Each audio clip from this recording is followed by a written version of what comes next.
आपने देखना शुरू कर दिया है द एंगल और मैं हूं आपके साथ छवि अवस्थी। चलिए सबसे पहले नजर डालते हैं आज की सुर्खियों पर। राजस्थान कांग्रेस विधायक दल की हुई बैठक। मुख्यमंत्री अशोक गहलोत ने कहा, पूरा देश देख रहा प्रदेश का राजनीतिक एपिसोड। राजस्थान हाईकोर्ट ने पायलट खेमे को 3 दिन की दी राहत। कोर्ट ने 24 जुलाई तक सुरक्षित रखा फैसला। भरतपुर के राजा मानसिंह को 35 साल बाद मिला इंसाफ। फर्जी एनकाउंटर में डीएसपी समेत 11 पुलिस वाले दोषी। कल होगा सजा का ऐलान। राजस्थान माध्यमिक शिक्षा बोर्ड 12वीं कला का परिणाम जारी। 90.70% विद्यार्थी हुए पास। लड़कियों ने फिर मारी बाजी। देश में लगातार कोरोना बढ़ता जा रहा है, जिसको देखते हुए आज स्वास्थ्य मंत्रालय ने प्रेस कॉन्फ्रेंस कर उसके बारे में पूरी जानकारी दी। दिल्ली में वर्तमान स्थिति क्या है, इसकी जानकारी भी केंद्र सरकार की ओर से दी गई। देश की राजधानी में कई सामुदायिक संक्रमण तो शुरू हो ही गए हैं। देश की राजधानी में कई सामुदायिक संक्रमण तो शुरू नहीं हो गया, ये पता करने के लिए एक सर्वे कराया गया है। इसके मुताबिक 22.86% आबादी इस वायरस की चपेट में आ चुकी है। बाकी 77% आबादी भी सुरक्षित नहीं है और उन्हें सावधान रहने की जरूरत है। स्वास्थ्य मंत्रालय के ओएसडी राजेश भूषण ने कहा कि देश में मृत्यु दर घटकर 2.43% हो गई है। देश में प्रति लाख मृत्यु दर दुनिया की तुलना में काफी कम है। दिल्ली के मुख्यमंत्री अरविंद केजरीवाल ने प्रेस कॉन्फ्रेंस की और प्रेस कॉन्फ्रेंस में घर घर राशन योजना के बारे में जानकारी दी। इससे अब लोगों के घरों तक राशन की डिलीवरी होगी। उन्होंने बताया कि दिल्ली कैबिनेट ने मुख्यमंत्री घर घर राशन योजना के खाद्य आपूर्ति विभाग के प्रस्ताव को मंजूर कर दिया है। केजरीवाल ने कहा कि व्यक्तिगत तौर पर मेरे लिए ये बहुत खुशी की बात है, क्योंकि राजनीति में आने से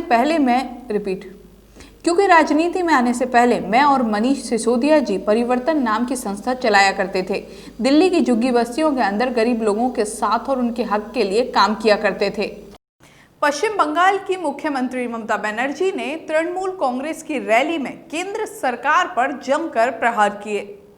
सीएम ममता बनर्जी ने कहा कि आज देश भर में भय के राज के कारण लोग अपनी बात रखने में असमर्थ हैं। इसके साथ ही उन्होंने मोदी सरकार पर पश्चिम बंगाल के लोगों की अनदेखी का आरोप लगाया और कहा कि चुनाव में बंगाल के लोग इसका जवाब देंगे। ममता बनर्जी ने उत्तर प्रदेश में कानून व्यवस्था का जिक्र करते हुए कहा कि वहां हालत खराब है। यूपी के लोग पुलिस में शिकायत कर डरते हैं। एक घटना में कई पुलिस वाले मारे जाते हैं। डीआरडीओ ने भारतीय सेना को स्वदेश में विकसित भारतीय ड्रोन उपलब्ध कराए हैं। पूर्वी लद्दाख में वास्तविक नियंत्रण रेखा पर ये ड्रोन अधिक ऊंचाई वाले इलाकों और पर्वतीय क्षेत्रों में सटीक निगरानी सुनिश्चित करेंगे। रक्षा सूत्रों ने कहा कि पूर्वी लद्दाख क्षेत्र में चल रहे विवाद को देखते हुए भारतीय सेना को सटीक निगरानी के लिए ड्रोन की आवश्यकता थी। इस जरूरत को पूरा करने के लिए डीआरडीओ ने सेना को भारत ड्रोन उपलब्ध कराए हैं। ये ड्रोन डीआरडीओ की चंडीगढ़ स्थित प्रयोगशाला से विकसित किए गए हैं। राजस्थान में चल रहे सियासी उठापटक के बीच मुख्यमंत्री अशोक गहलोत ने होटल फेयरमाउंट में विधायकों की बैठक ली।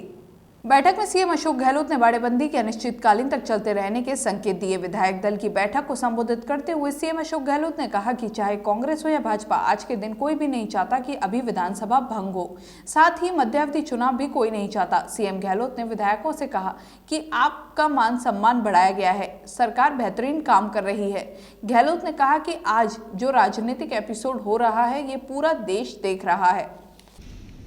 ये जो एपिसोड हो रहा है पूरा देश देख रहा है। इंतजार करा क्या पट्टा से होगा इसको। जिस प्रकार की लड़ाई आपने लड़ी है, ये कोई मामूली बात नहीं है। बहुमत को 100 क्रॉस किए हुए लोगों को एक साथ यहाँ रखना, टेलीफोन आपके पास में, मोमेंट आपका, कोई किसी में दबाव नहीं है कि मैसेज आते हैं, साहब फोन आ रहे हैं हमारे, अभी तक भी फोन आ रहे हैं हमारे कई नेताओं के पास आ रहे हैं, रिक्वेस्ट कर रहे हैं कि किससे का। राजस्थान हाईकोर्ट में बागी विधायकों की याचिका पर सुनवाई पूरी हो गई है। मुख्य न्यायाधीश इंद्रजीत महंती और न्यायाधीश प्रकाश गुप्ता की अदालत ने सुनवाई करते हुए सचिन पायलट गुट की ओर से दायर याचिका पर दोनों पक्षों की दलीलें सुनने के बाद पायलट गुट को थोड़ी राहत दी है। फैसला सुरक्षित रखने के साथ ही हाईकोर्ट ने 24 जुलाई तक स्पीकर से भी नोटिस मामले में कार्रवाई पर रोक लगाने का आग्रह किया है। पायलट गुट की ओर से हाईकोर्ट में विधानसभा स्पीकर डॉक्टर सीपी जोशी की ओर से विधानसभा की सदस्यता खत्म किए जाने के नोटिस के खिलाफ याचिका दायर की गई थी। याचिका पर शुक्रवार को सुनवाई शुरू हुई थी। राजस्थान के चर्चित राजा मानसिंह हत्याकांड में मथुरा स्थित सीबीआई कोर्ट ने 11 लोगों को दोषी ठहराया है। कोर्ट ने इसमें 3 लोगों को बरी कर दिया है। 35 साल बाद राजा मानसिंह, हरि सिंह और सुमेर सिंह हत्या मामले पर कोर्ट ने कुल 18 में से 11 आरोपियों को दोषी ठहराया है।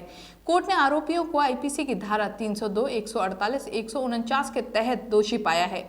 मथुरा की जिला जज साधना रानी इस मामले में बुधवार को सजा सुनाएंगी। इसमें कई पुलिसकर्मी दोषी थे, जिसमें सीबीआई ने कोर्ट में 18 पुलिसकर्मियों के खिलाफ चालान पेश किया था, जिनमें से 4 की मौत हो गई थी और 3 को साक्ष्य के अभाव में बरी कर दिया था। कोर्ट ने डीएसपी कान सिंह भाटी सहित 11 पुलिसकर्मियों को दोषी माना है। राजस्थान माध्यमिक शिक्षा बोर्ड ने 12वीं कला वर्ग का रिजल्ट जारी कर दिया। कुल 90.70% स्टूडेंट पास हुए हैं। रिजल्ट में लड़कियां आगे रही हैं। उनका पासिंग परसेंट 93.10 रहा है। वहीं 88.45% लड़के पास हुए हैं। इस परीक्षा में 5,90,923 छात्र शामिल हुए थे। इनमें से कुल 5,26,000 स्टूडेंट पास हुए हैं। इनमें से 2,64,892 लड़के और 2,61,834 लड़कियां हैं। पिछले साल परीक्षा परिणाम 88.75 रहा था। साइंस स्ट्रीम और कॉमर्स स्ट्रीम की तरह आर्ट्स स्ट्रीम में भी लड़कियों का दबदबा रहा। राजस्थान बोर्ड 2017 से मेरिट लिस्ट जारी नहीं कर रहा है। जोधपुर के बावड़ी में तहसील कार्मिक सहित 4 कोरोना पॉजिटिव पाए गए हैं। इनमें एक तहसील कार्यालय का कर्मचारी भी शामिल है। इसके बाद प्रशासन अलर्ट हो गया था। आरआर टीम प्रभारी डॉक्टर अनिल चौधरी व तहसीलदार धन्नाराम गोदारा ने बताया कि बावड़ी कस्बे में एक महिला 2 दिन पूर्व पीपाट शहर से आई थी, जिसके बाद उसको खांसी होने पर कोरोना जांच करवाई गई। कोरोना जांच के बाद वे कोरोना पॉजिटिव पाई गई। 2 मजदूरों के सैंपल रिपोर्ट जोधपुर भेजी गई थी। दोनों की रिपोर्ट पॉजिटिव आई है और चौथा तहसील कार्यालय का एक कर्मचारी है। कर्मचारी के पॉजिटिव आने पर बावड़ी तहसील कार्यालय में सैनिटाइज करवाया गया है। तहसीलदार धन्नाराम गोधारा ने बताया कि कार्यालय में 3 दिन के लिए आने वाले लोगों के लिए प्रतिबंध लगा दिया गया है। जाहिर हो रहा है कि जोधपुर के अति निकट ये तहसील होने के कारण से लोगों का आवागमन भी अत्यधिक है। हम यहाँ विस्फोटक स्थिति से कोरोना फैल रहा है, जिसको नियंत्रण करना अति आवश्यक है। मैं वर्तमान में तहसीलदार के साथ साथ में उपखंड अधिकारी बावड़ी का भी कार्यभार ग्रहण करने से उपखंड अधिकारी बावड़ी के पद पर भी कार्यरत हूँ। ये मेरी पूर्ण जिम्मेदारी है कि कोरोना फैलने को रोकने के लिए हर संभव प्रयास किए जाए। इसी बात को ध्यान में रखते हुए तहसील कार्यालय को आज सैनिटाइज किया गया है। तहसील के समस्त कर्मचारियों को, स्टाम्प वेंडर्स को और अधिकारियों को ये निर्देश दिया गया है कि वे आज ही कोरोना की जांच करा के अपने अपने सैंपल दें। आम जन के तहसील कार्यालय में आने। इस बुलेटिन में बस इतना ही। अगर आपको हमारा ये वीडियो पसंद आया है तो हमारे चैनल को सब्सक्राइब करना ना भूलें। नमस्कार।